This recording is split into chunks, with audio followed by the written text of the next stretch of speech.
Heel is still the heart of every attack, and a lot of that comes down to the movement of the front three. They have to be aware of the movement of Heel in order to limit his impact, but also they have to provide the balance centrally. It'll be one of those trying to get past him. New England have built their season on the fine home form.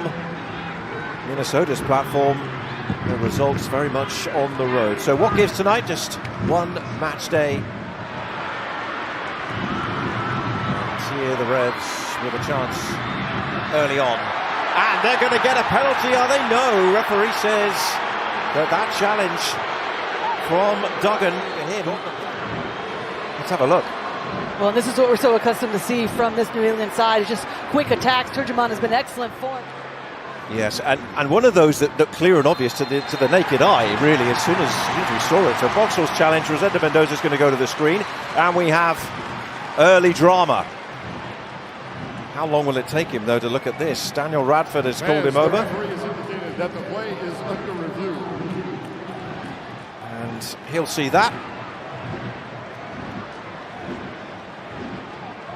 And you would sense the only likely result from this little conference call is going to be a spot kick for the Revs.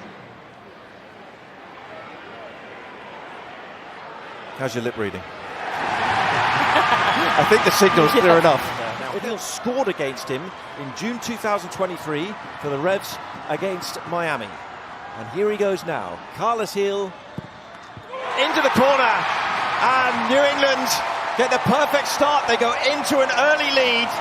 And Carlos Hill's rich reign of form continues. That's a 5th goal now of the season for him. And the Revs are 1 up.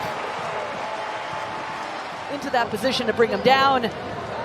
Initially not called, then it was, and then Carlos Hill, nobody else you would expect to step up, but he does. Emphatically puts that into the corner, puts New England up 1-0. It's on the clock, and the man whose goal separates the teams, poised to send an in-swinger in for New England's corner. They got up and got ahead to it.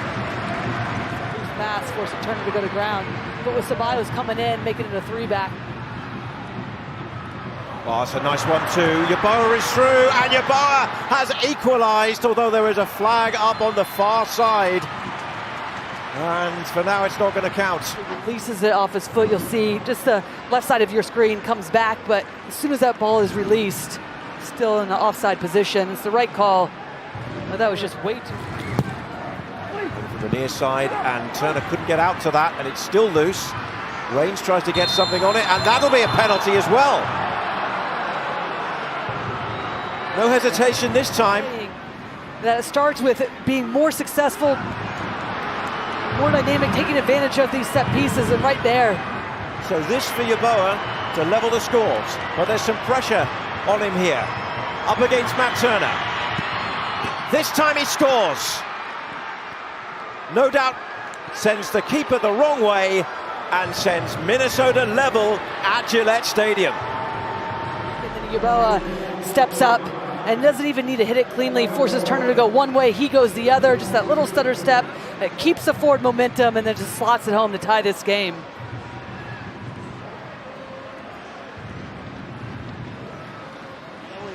For both sides. So to wind the clock back on Kelvin Yeboah's penalty journey of the last couple of weeks, he takes a penalty against Austin, which Brad Stuver saves. He gets a lifeline, Stuver was off his line. He gets to retake it, and he hits the crossbar. And then here he is tonight. He thinks redemption, and then he has to wait 3 agonizing minutes to see whether he might have to take it again.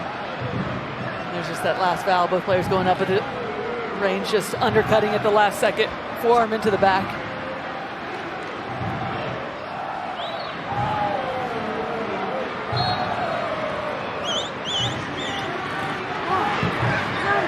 Here's the free kick swung in, and that was Romero. Helping out defensively. It's that coverage, though, that's made it much more predictable for them.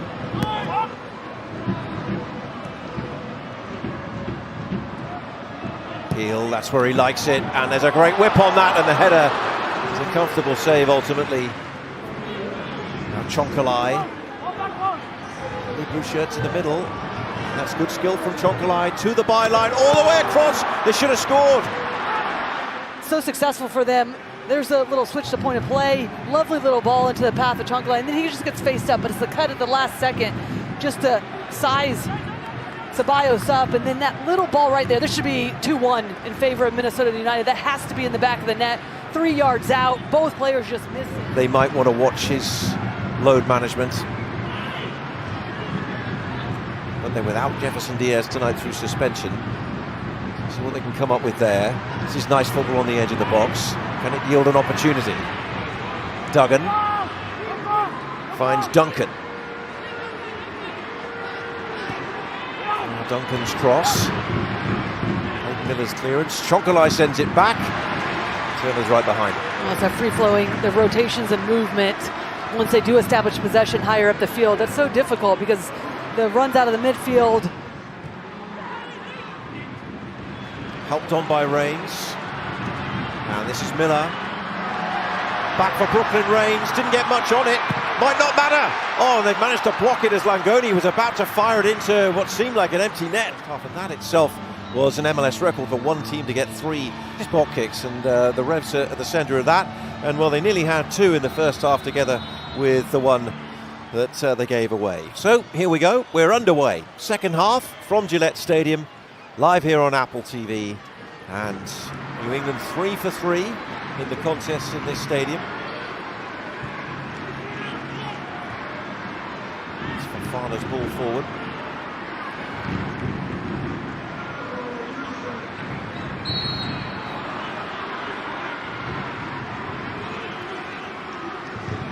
This is the win probability in the second half. Still favouring New England.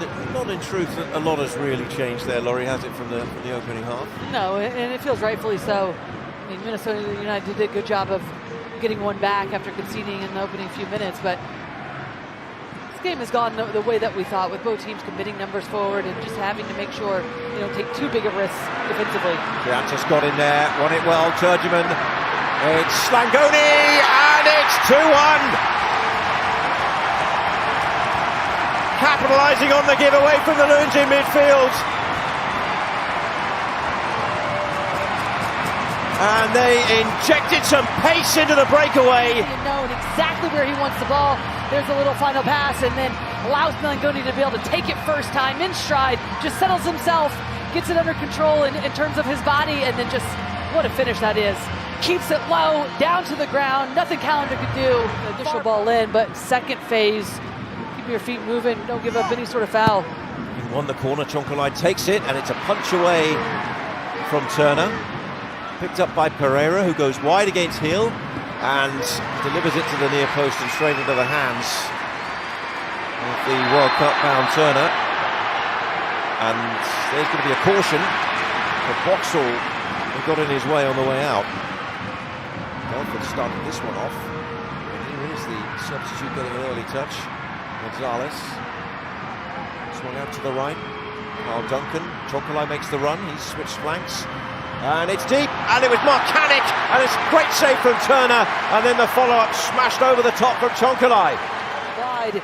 But this is a wonderful build-up. Again, the wide play that we've talked about for Minnesota United, how important it is. That little run right there from Chonkalai just gives a little bit of a window for that ball to be delivered in, and then the rising above everybody through traffic. Love that little dinked-in ball from Duncan. Great save, and then you get the help. Chonkalai just swings through it, nowhere near goal. And again, Gonzalez still feels a very slender lead at moments like this for the Revs, and it's another Loons corner. To get up and get over the traffic defenders to keep it on frame, force that save. And there's another one. That time. Well, yeah, right in the middle of your screen, look at Duggan, just a little bit of a push off to be able to get something on it, but there's just not enough on it. A couple of players around him. His way to the edge of the box, set up for the low ball, cleared away by Polster.